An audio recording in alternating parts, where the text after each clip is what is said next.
Lord, we bow down before you and we give you all the glory and we give you all the honor. We give you praise, for you are worthy. In Jesus' name we pray. Hallelujah. Now bear with me.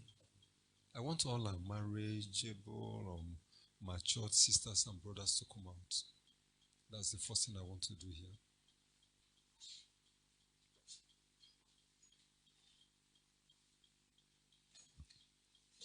Come to the front, come to the front. Get nearer. Get nearer, get nearer, get nearer.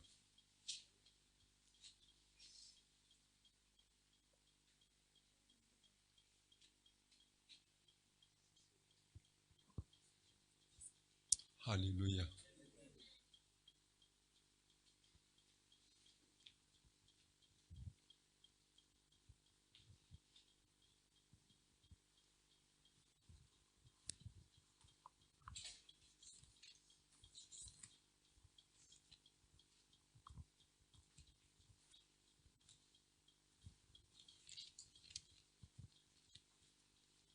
Hallelujah. Amen.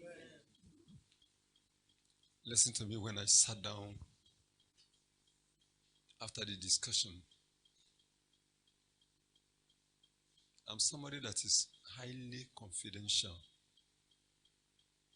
But you know, sometimes we need to share testimonies to encourage people, but you still handle it confidentially without even doing it in such a way that people who know the person should, will be able to discover. But I did what I did today because it is very important, it's very critical. And these are the ones that are remaining here. Now listen to me. I'm reading from the book of Ezekiel, chapter 21, verse 27. I will overturn it, and it shall be no more until he come whose right it is, and I will give it him. I read it again. I will overturn it, and it shall be no more until he come whose right it is, and I will give it him. Amen. I read it the third time. I will overturn it, and it shall be no more until he come whose right it is, and I will give it him. Amen. Listen to me, it was war, and you may not know what it takes from me, but I give God the grace because I see God doing everything. Amen. Today, we have recovered that mantle. Amen. I called you out to restore your mantle. Amen. I am here today to hand it over back to you. Amen. Take back your mantle in the name of Jesus. Take back your mantle in the name of Jesus. Take back your mantle in the name of Jesus. Take back your mantle in the name of Jesus. Take back your mantle in the name of Jesus. Take back your spouses in the name of Jesus. Take back everything that concerns your marriage in the name of Jesus. The Lord is faithful. Joseph was blessing his children. He said, the portion I took away from the Amorite with my sword. Father, I pray that grace to keep their mantles and their marriages and enter into it within this period be given to them in the name of Jesus. Amen. Even those that are not here, Lord, I commit them into your hands. Yes, and every situation which the enemy has used to reason against them, to mock or to deride them, Lord, overturn them in the name of Jesus. Amen. everything that the enemy has used that is working against them today, I stand as your servant and I ask by the blood of mercy, the blood of sprinkling, the blood of covenant, let them be reversed and let them be revoked in the name of Jesus Christ. Amen. Every mental attitude, every psychological attitude that have wasted their faith or opened the door for the enemy to snatch away what you gave to them, today I command it to be restored. Let there be a restoration of their faith in the name of Jesus. Amen. Lord, you said you will overturn it until he comes to whom it belongs to, and you will give it to him. You recovered it, not me. And therefore, Lord, I stand this hour as your representative, restoring to them what the enemy has robbed them of. Yeah. David pursued the Amalekites and recovered everything. Therefore, everything will recover spiritually and physically belonging to them. Lord, let the angels hand them over back to them now. Amen. Give them the grace to secure what you've given to them. Thank you, Lord. We pray for their fiancés. Lord, we pray that your angels will bring them in a haste. Amen. Hasten their feet. Amen. Clear their eyes. Amen. Open their eyes. Amen. Open their understanding. Amen. And let them discover that which you've done for them. Amen. And let your name be glorified. Amen. In the name of Jesus. Amen. I cover them with the blood of Jesus. I cover this revelation and this ministry with the blood of Jesus. And I decree that every spirit that is working on delay, I silence you, I destroy you in the name of Jesus. Amen. Mighty God, I want to thank you. Blessed be your holy name. For in Jesus' name we have prayed. Amen. Let the people of God shout amen. Amen. Please be seated and God bless you.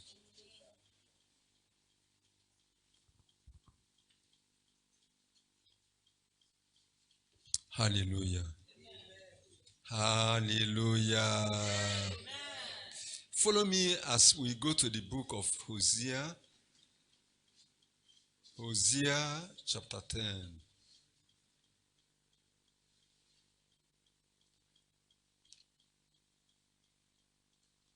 And I read verse 12. Hosea chapter 10. I read verse 12. Sow to yourselves in righteousness, reap in mercy. Break up your fallow ground, for it is time to seek the Lord till he come and rain righteousness upon you. Sow to yourself in righteousness and reap in mercy. Break up your fallow ground, for it is time to seek the Lord till he come and rain righteousness upon you. May the Lord bless his word in Jesus' name. Yesterday I was asking the Lord what I will share. You know that for some time I have not been speaking. And the Lord told me it is time to seek the Lord. So the topic is time to seek the Lord. It is time to seek the Lord. Listen to me. This is the time to get serious with the Lord. I am not preaching to you. I am really reading to you or saying to you what the Lord said to me.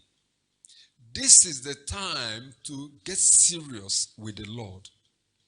It is time to take your life, faith, and walk with the Lord serious.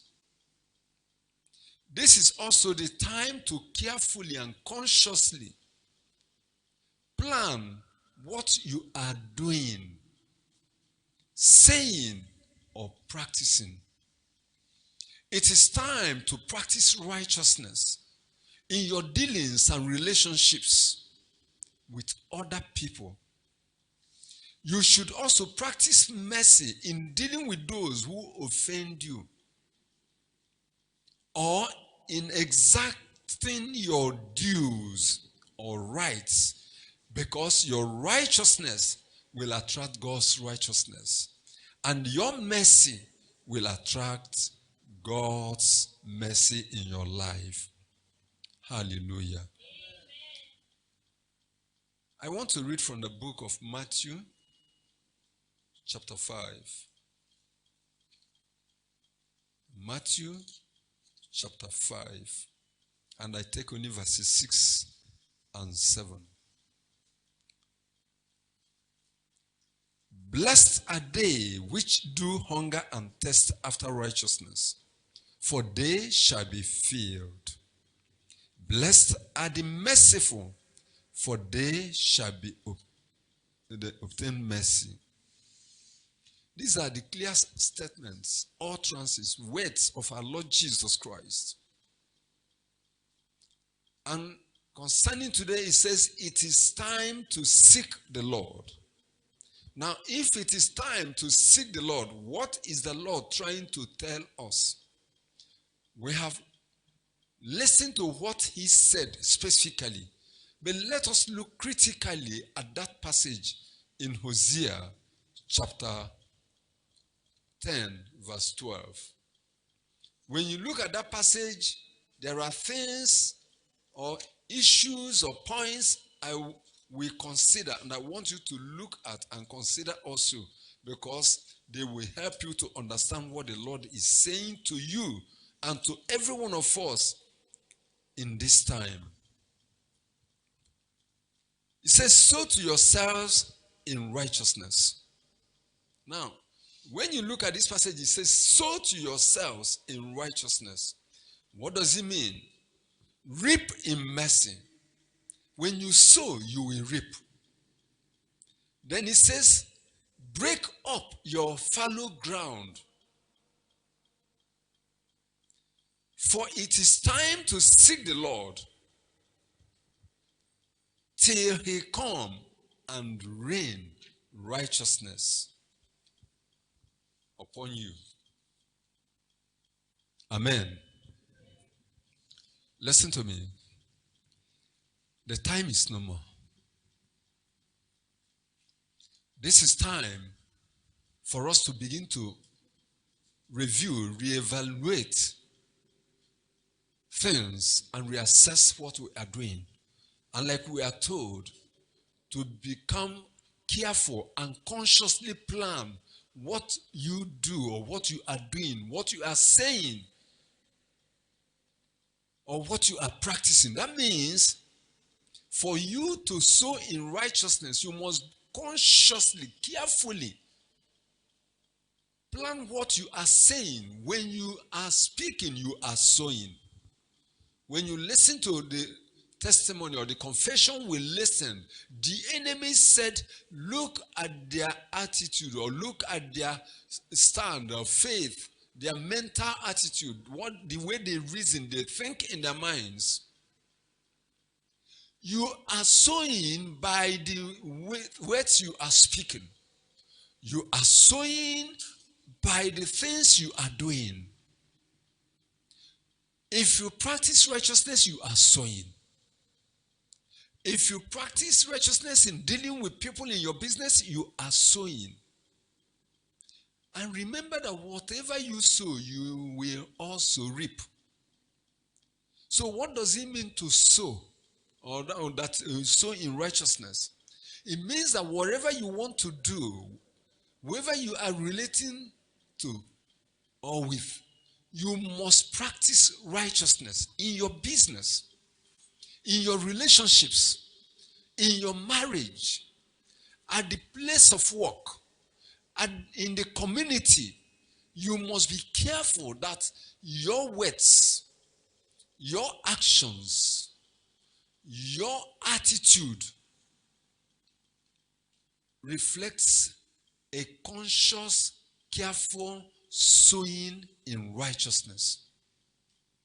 Don't take anybody for granted. Do not take anything for granted. Because whatever you planted, wherever you sowed, you will also harvest at the right time. What you did not sow, you will not harvest. What you sowed, you will reap.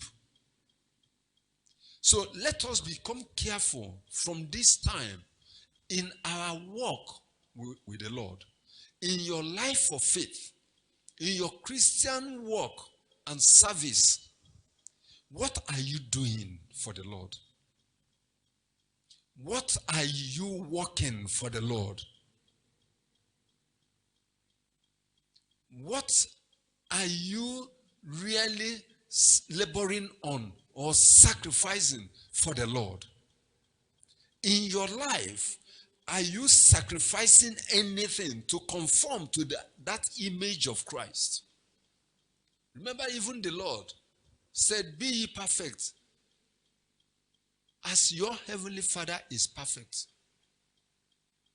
God told Abraham to walk before him and be perfect. So the issue of perfection is not just something of today. It started way before the Old Testament.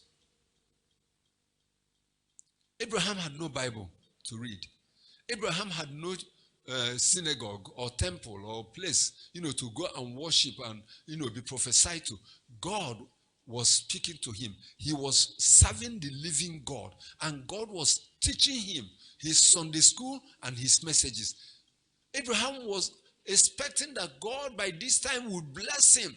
And God appeared and said, Abraham, I am your shield and your exceeding great reward. What a great promise. What a wonderful statement, encouraging word. But Abraham replied, because there was this serious need. Lord God, what will you give me? What the Lord said was not really comforting and encouraging enough. Amen. So Abraham said, look, my eyes, my focus is on this situation. What will you give me? God said, walk before me and be perfect. Some people will tell you that you cannot be perfect as long as you are in this world. I do not understand the Bible they are reading. Because Jesus said, you be perfect, even as your heavenly Father is what? Amen. Huh. Hallelujah. Hallelujah. Join me to Matthew chapter 5, verse 48. Let us read it so that it will not just be that somebody is just talking and talking and talking. Matthew chapter 5, verse 48. Be ye therefore perfect, even as your Father which is in heaven is perfect. It is a requirement. It is an avoidable condition. It's not optional. The Lord said it. And he said the same chapter where we talked about the Beatitudes. So we see here that we must begin to be careful that we are walking in righteousness. You must begin to be careful that you are sowing in righteousness. You want to deal with this brother. Deal with that brother according to righteousness. You want to relate to this sister. Let it be according to righteousness. Oh, you are into business and you want to make gain like other people. Practice righteousness. Righteousness, simply put, means doing the right thing at the right time in the right way. Not just about your own gain or interest. Doing that which is right and just before the Lord. Even if it means you losing. But you cannot lose what does not belong to you. Hallelujah. Number 2, it says, reap in mercy. What does it mean to reap in mercy? How can I reap in mercy? How would you reap in mercy? Mercy comes in here because whatever you want to extract, whatever you want to exact, whatever you want to take back, do that with mercy. Somebody is owing you and has not been able to pay sincerely. But you said, well, I don't have to continue to suffer because of you. I did you good. What the good thing I did is now causing me problem. You promised to pay and you've not paid. Listen to me. I'm going to take it by violence. I'm going to do this or do that. Reap in mercy. You know, when you go to reap your harvest, what do? You put in the sickle and you cut the things. But the Lord said, reap in mercy. If you go to reap or harvest some of your crops, what do? You dig it up. In digging things up, you are breaking the ground and then you are uprooting what is there. Now, what that thing you want to reap, you want to take from somebody, is he going to destroy that person? Is he going to scatter that person? Reap in mercy. Tell somebody, reap in mercy. Somebody offended you. Yes, the person really offended you. And now you want to talk about it. And you are talking with bitterness and with anger.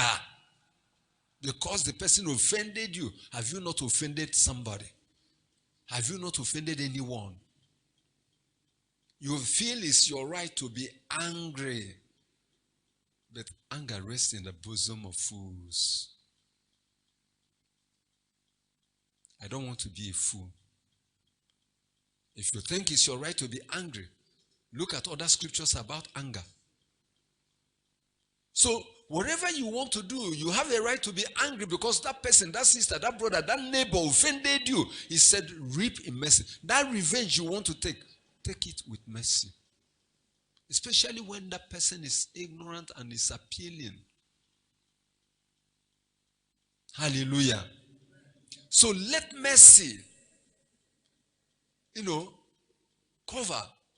Let mercy envelope wherever you want to extract, wherever you want to, cut off or claim, especially when it relates to another person.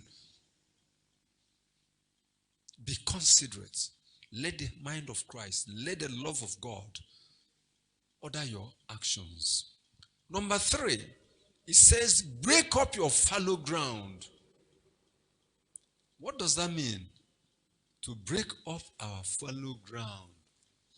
Is there that hard area in your life? Is there that uncultivated area in your life? Some people will say, well, I thank God. God is using me mightily. I'm a child of God. But the only thing is that when I get angry, I can curse, I can abuse, I can destroy. But after that, it's cleared. I become an angel. But you have become a devil for some time. Break up your fallow ground. That ground that is uncultivated, that is hard, that is unbroken, that cannot be useful. You can't sow anything in it. Go till it, break it, break it, break it. Break up your fallow ground. Your fallow ground might be your obedience to your parents or obedience to God.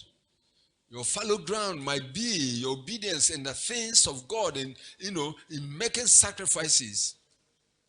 Break up that fallow ground. Your fallow ground might be coming out, to do evangelism. You are ashamed of Jesus. Break up your fallow ground. Your fallow ground might be stinginess. It's never enough for any man.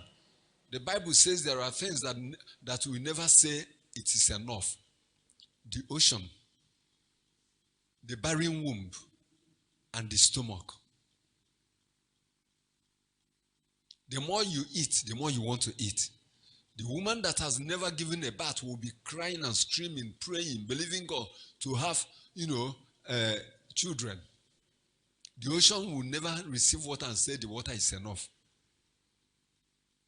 Break up your fallow ground.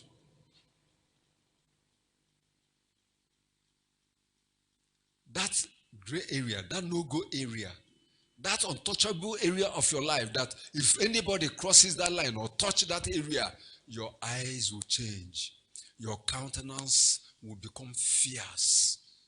Your hairs will rise up. And your fingers will begin to, spread as if you want to pounce on somebody on a prey. Break up that fallow ground. That thing that makes you angry and bitter. Break it up. That thing that makes you that when it is time to go to the house of the Lord, you have a reason. You always go late. Break up your fallow ground. That thing that makes you that you don't have time for the things of God. You just like a disciple. Anything you are doing, you just you think that God accepts anything. Break up your fallow ground. It is when you have done this, then he says it is time to seek the Lord. Can somebody say it is time to seek the Lord? Now, when you have practiced this, you come, you stand before God and begin to seek him. The rain of righteousness will begin to fall. Now, what you sowed in righteousness and reaped in the reaping of mercy and breaking your fallow ground, God will send rain to water you and water your fallow ground. His own righteousness will come upon you. Increase your capacity, increase your favor, and increase you in that righteousness that people will begin to say, there is a grace about this person. Whenever you see this person, there is a calmness. Whenever you stay around such a person, there is a peace.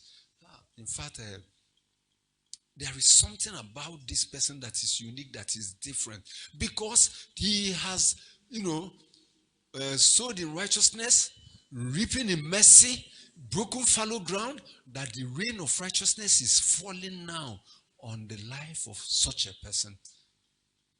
May he come upon you in the name of Jesus. You see, the rain of righteousness is the reward, is the result, is the gain, is the dividend of sowing in righteousness, reaping in mercy, breaking the fallow ground. The rain of righteousness from above, from God, is your reward. And if you expect God to rain his own righteousness on you and whatever you are doing and make you a unique person, then you follow his principles. And when you look at this scripture and look at the things we have shared, you remember what he said. It is time to seek, to get serious with the Lord. It is time to take your life, faith, and walk with the Lord serious. This is also the time to carefully and consciously plan what you are doing, saying or practicing. My brethren, I don't have much to say to you today, but with these few words and these passages from the scriptures, meditate on them. Follow the Lord, and you will see that rain of righteousness coming upon you. You will see the change, the transformation that will follow you. Then you will rise again and shine again, and the Lord's name shall be glorified. Shall we rise up to our feet? Shall we go to the Lord in prayer?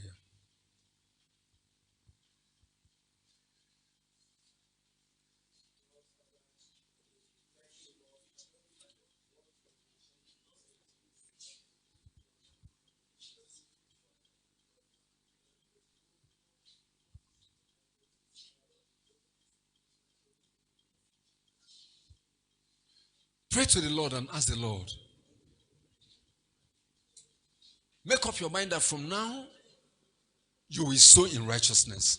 From now, you will reap in mercy. Remember, according to Matthew chapter 13, the Lord said the ground is the heart of man. Sowing and reaping and the fallow ground, they're all speaking of life, the attitude, the character, the heart of a person.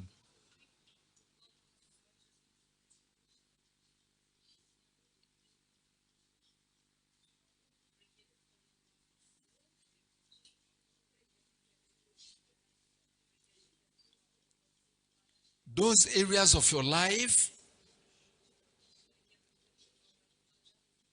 that you know that sometimes after you have manifested, you become discouraged. Is this thing still there? So I'm still manifesting like this? I am still talking like this. I can still be angry like this. The Lord is able to take it away. Say, break up your fallow ground.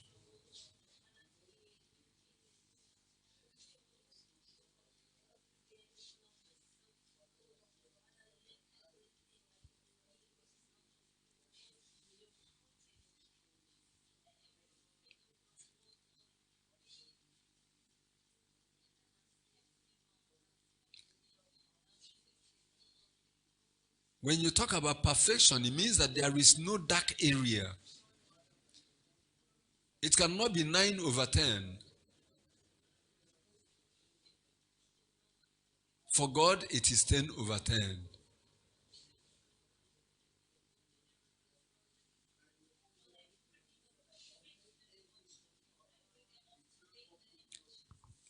The Lord is saying, work on yourself. Before you speak a word, be conscious of what you want to say. Before you react, be conscious of your reaction. Before you do anything, be conscious that it will fulfill the glory of the Lord. It will be according to the will of the Lord, the way of the Lord. Don't listen to those that tell you we are in the world, we are like fishes in the water. This is where you develop that perfection, that faith, that righteousness. This is where you practice mercy. This is where you practice mercy.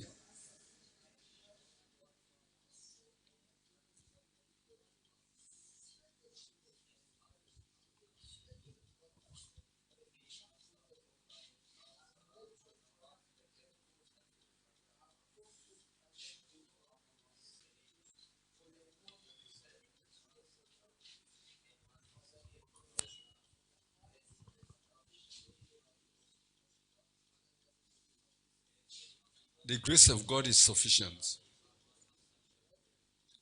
The Spirit of the Lord is the Spirit of grace. More importantly, it is time to seek the Lord for His blessings upon your life. These are some of the issues why the enemy is taking away what God is promising us or giving to us. I received this message even before the prayer. I did not go writing the message after the prayer. No, it was after I had written this message that we prayed later in the night. And look at them relating to, being like coming together. My brethren, it is time to take things serious. Don't take chances. Nobody knows when the Lord is coming. In Jesus' name we pray. Listen to me. I'm not going to shout and I'm not going to say much.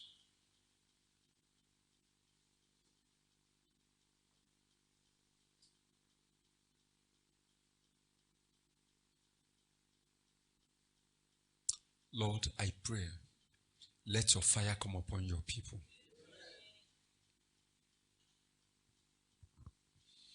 Let your fire come upon your people. Every fallow ground in their lives, Lord, I command it to be tilled now, to be broken. Let it be broken. Lord, the grace, grant them now. They may have been trying and it looks impossible and the devil says it's impossible. And some preachers will say it's not possible. This is human nature. We are still man. Why did Jesus come? Why did he die? Father, I go to the root of that thing. I cut it off from the root in the name of Jesus.